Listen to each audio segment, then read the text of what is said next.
Hi everyone, ಇವತ್ತು ನಾನೇನು ತಿಳ್ಸಕ್ಕೆ ಬಂದಿದ್ದೀನಿ ಅಂದರೆ ಅದೇ ಪನ್ನೀರ್ ಪೆಪ್ಪರ್ ಡ್ರೈ. ಇದನ್ನು ತುಂಬ ಈಸಿಯಾಗಿ ಮಾಡ್ಬೋದು. ಇದನ್ನು ಲಂಚ್ ಬಾಕ್ಸಿಗಾಗಿರ್ಬೋದು, ಇಲ್ಲ ಡಿನ್ನರ್ಗಾಗಿರ್ಬೋದು, ಅದ್ರ ಜೊತೆ ಆರಾಮಾಗಿ ತಿನ್ಬೋದು. ಬನ್ನಿ ನೋಡೋಣ ಏನೇನು ಅಂತ. ಮೊದಲಿಗೆ ನೋಡಿ, ನಾನು ಮೆಣಸು, ಜೀರಿಗೆ, ಸೋಂಪು ಮತ್ತು ಒಣಮೆಣ್ಸಿನ್ಕಾಯಿ, 2 ಚಕ್ಕೆ, 1 ಲವಂಗ, ಏಲಕ್ಕಿ ಹಾಕ್ಕೊಂಡು ಎಲ್ಲನೂ ಸ್ವಲ್ಪ ಫ್ರೈ ಮಾಡ್ಕೊಂಡಿದ್ದೀನಿ. ನಂತರ ಅದನ್ನು ಈ ಥರ ರುಬ್ಕೋಬೇಕು. ಈ ಥರ ನಾನು ಪೌಡ್ರ್ ಮಾಡಿ ಇಟ್ಕೊಂಡಿದ್ದೀನಿ. ನೆಕ್ಸ್ಟು ಬಾಣಲಿಗೆ 3 ಟೇಬಲ್ ಸ್ಪೂನು ಎಣ್ಣೆ ಹಾಕ್ಕೋಬೇಕು. ಎಣ್ಣೆ ಹಾಕಿದ ನಂತರ ನಾನು ದಪ್ಪನೆ ಒಂದು ಈರುಳ್ಳಿ ತೊಗೊಂಡಿದ್ದೀನಿ. ಅದನ್ನು ಕಟ್ ಮಾಡಿ ಚೆನ್ನಾಗಿ ಫ್ರೈ ಮಾಡ್ಕೊಳ್ತಾ ಇದ್ದೀನಿ.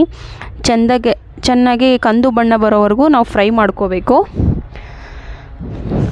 ನಂತರ ನಾನು 1 ಕ್ಯಾಪ್ಸಿಕಮ್ ತೊಗೊಂಡಿದ್ದೀನಿ. ಅದನ್ನು ನಾನು ಕೂಡ ಇಲ್ಲಿ ಹಾಕ್ಕೊಂಡು ಮಿಕ್ಸ್ ಮಾಡ್ಕೊಳ್ತಾ ಇದ್ದೀನಿ. ಕ್ಯಾಪ್ಸಿಕಮ್ ತುಂಬಾ ಒಳ್ಳೆ ಕಾಂಬಿನೇಷನ್ ಅಂತಲೇ ಹೇಳ್ಬೋದು. ಪನ್ನೀರಿಗೆ ಚೆನ್ನಾಗಿರುತ್ತೆ. 1 ಕ್ಯಾಪ್ಸಿಕಮ್ ತೊಗೊಂಡ್ರೆ ಸಾಕಾಗತ್ತೆ ನಿಮಗೆ. ನಂತರ ನಾನು ಇದಕ್ಕೆ ರುಚಿಗೆ ತಕ್ಕಷ್ಟು ಉಪ್ಪನ್ನು ಹಾಕ್ಕೊಳ್ತಾ ಇದ್ದೀನಿ. ಉಪ್ಪನ್ನು ಹಾಕ್ಕೊಂಡು ಚೆನ್ನಾಗಿ ಮಿಕ್ಸ್ ಮಾಡ್ಕೋಬೇಕು.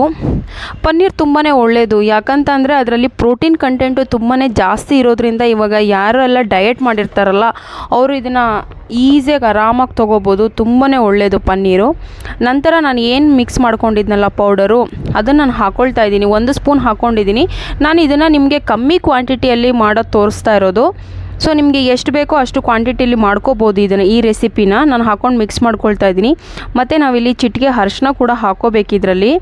ಸೊ ಆ ನಂತರ ಈ ಪುಡಿ ನಾವೇನು ಮಾಡ್ಕೊಂಡಿರ್ತೀವಲ್ಲ ಅದನ್ನು ನಾವು ಬೇಕಾದರೆ ಚಿಕನ್ ಗ್ರೇವಿಗೂ ನಾವು ಯೂಸ್ ಮಾಡ್ಕೋಬೋದು ಆರಾಮಾಗೆ. ತುಂಬಾ ಚೆನ್ನಾಗಿರುತ್ತೆ ಅದು ಪೌಡ್ರು ನಾವು ಮನೇಲಿ ಮಾಡ್ಕೊಳ್ಳೋದ್ರಿಂದ. ನಂತರ ನಾನು 200 ಗ್ರಾಮ್ಸ್ ಇಲ್ಲಿ ಪನ್ನೀರ್ ತೊಗೊಂಡಿರೋದು. ಅದನ್ನು ನಮಗೆ ಇಷ್ಟ ಬರೋ ಶೇಪಲ್ಲಿ ನಾವು ಅದನ್ನು ಕಟ್ ಮಾಡ್ಕೋಬೋದು. ನಾನಿಲ್ಲಿ ಕ್ಯೂಬ್ಸ್ ಇದರಲ್ಲಿ ನಾನು ಕಟ್ ಮಾಡ್ಕೊಂಡಿದ್ದೀನಿ ಪನ್ನೀರನ್ನ. 200 ಗ್ರಾಮ್ ತೊಗೊಂಡಿರೋದು. ಸೊ ಎಲ್ಲ ಹಾಕಿ ಚೆನ್ನಾಗಿ ಮಿಕ್ಸ್ ಮಾಡಬೇಕು.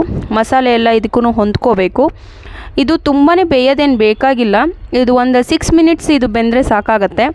ನೋಡಿ, ಆಲ್ಮೋಸ್ಟ್ ಎಲ್ಲ ಆಗಿದೆ ಕೂಡ. ನೆಕ್ಸ್ಟು ಇದಕ್ಕೆ ಕೊತ್ತಂಬರಿ ಸೊಪ್ಪನ್ನ ಹಾಕ್ಕೊಂಡು ನಾನು ಮಿಕ್ಸ್ ಮಾಡ್ಕೊಳ್ತಾ ಇದ್ದೀನಿ. ಸೊ ಮಿಕ್ಸ್ ಮಾಡಿಕೊಂಡು ಸ್ವಲ್ಪ ಹಾಗೆ ಎಲ್ಲ ಮಿಕ್ಸ್ ಮಾಡಿಕೊಂಡೆ. ಸೊ ತುಂಬಾ ಟೇಸ್ಟಿಯಾಗಿತ್ತು, ತುಂಬಾ ಚೆನ್ನಾಗಿತ್ತು. ಸೊ ಎಲ್ಲರೂ ನೀವು ಕೂಡ ಮನೇಲಿ ಮಾಡ್ಕೊಳ್ಳಿ. ತುಂಬಾ ಈಸಿ ರೆಸಿಪಿ ಇದು. ಸೊ ನೋಡಿ, ರೆಡಿಯಾಗಿದೆ.